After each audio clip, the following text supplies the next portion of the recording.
dropping, windows popping, the beat is slamming, my stereo jamming, battery charging, alternator spinning, woofers are flexing, passenger grinning.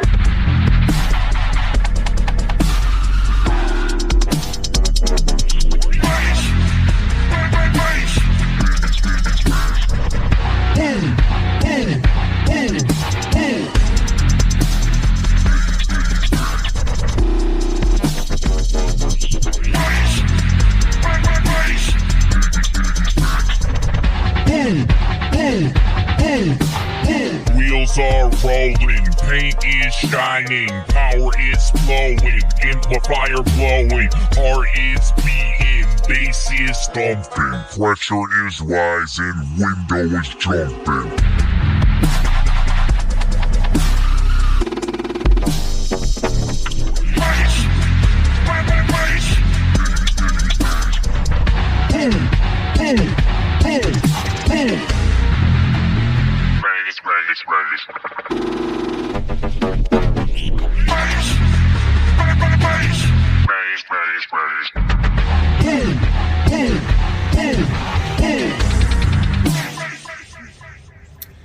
All right,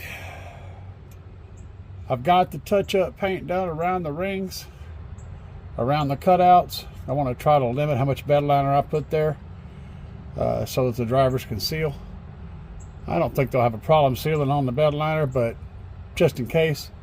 And I've got the fleece painted to take away from some of the absorbency of that fleece so that the bed liner won't have to go as deep to get started covering. And I made a very bad attempt at some caulking. Essentially, I made the problem worse. So there's that. Here's to hoping that the bed liner is thick enough to cover up all the stupid that I did. Now I just got to reach in from both sides and get rolling. So let's get rolling.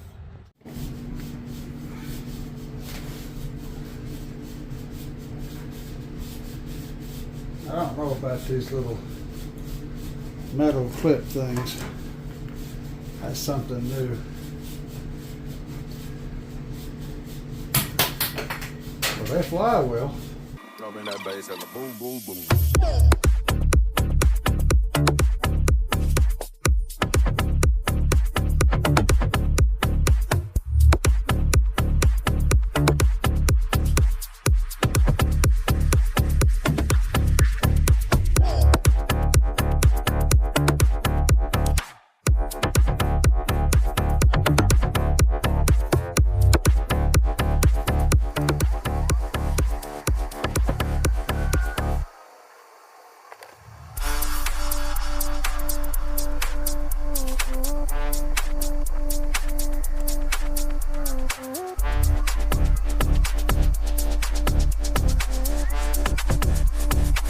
In the ball.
Dropping that bass at the boom, boom, boom, boom.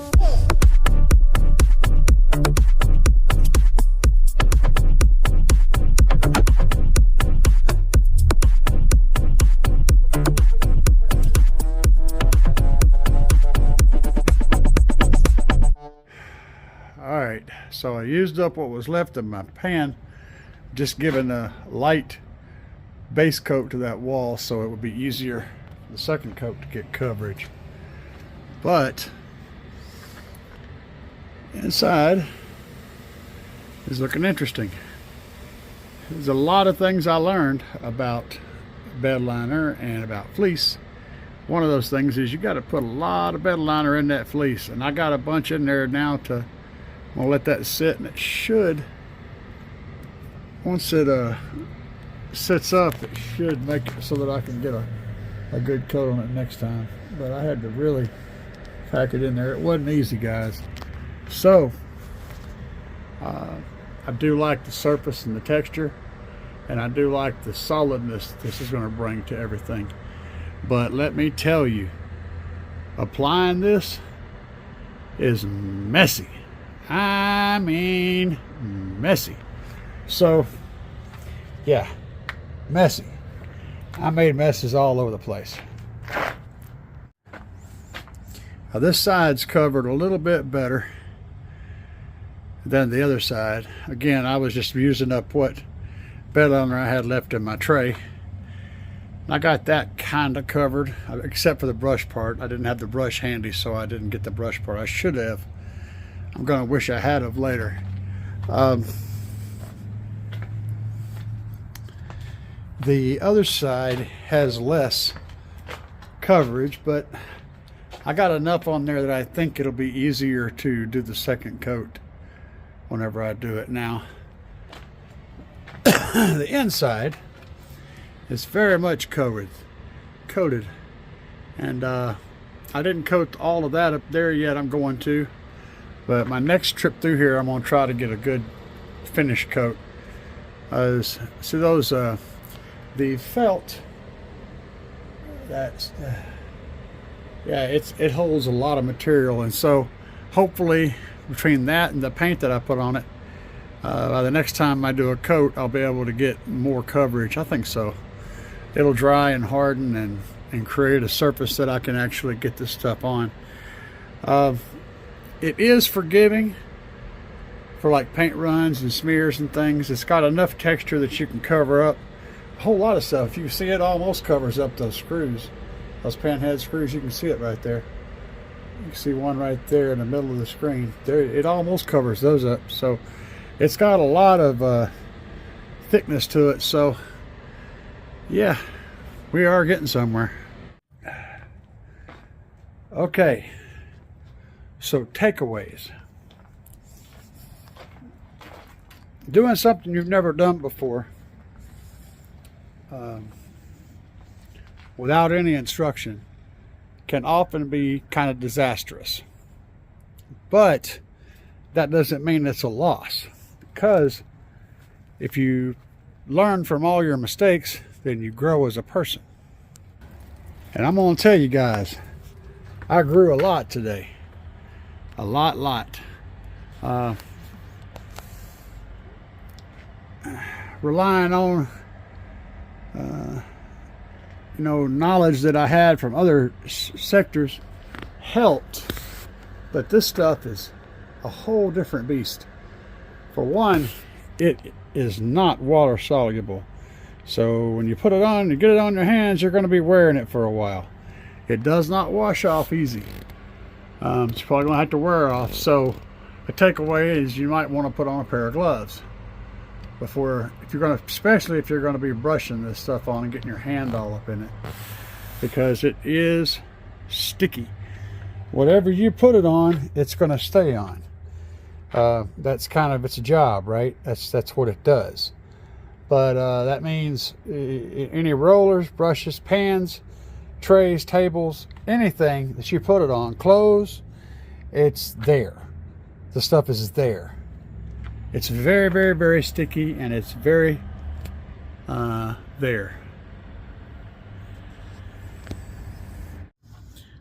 Okay, another takeaway is that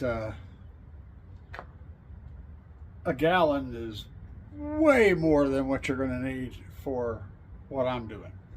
A half a gallon would probably do this no problem with extra.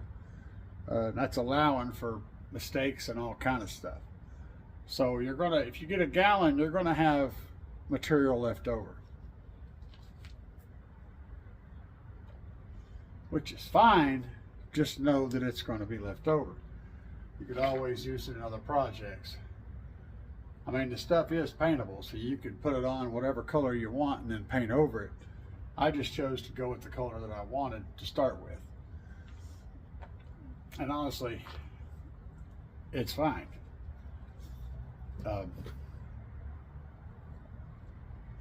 It's just messy. But we'll continue to press on and get the next coat on it, and things will start looking more like what we think they should be looking like. It's just another day that I'm going to have to get this crap all over me, because yeah, and it's probably not going to be tomorrow, because tomorrow is going to be cooler, but it might be the next day, the day after tomorrow, which is Monday. And 6/27. I have a doctor's appointment, I think, on Tuesday. I don't remember for sure. Anyway, for now, guys, peace.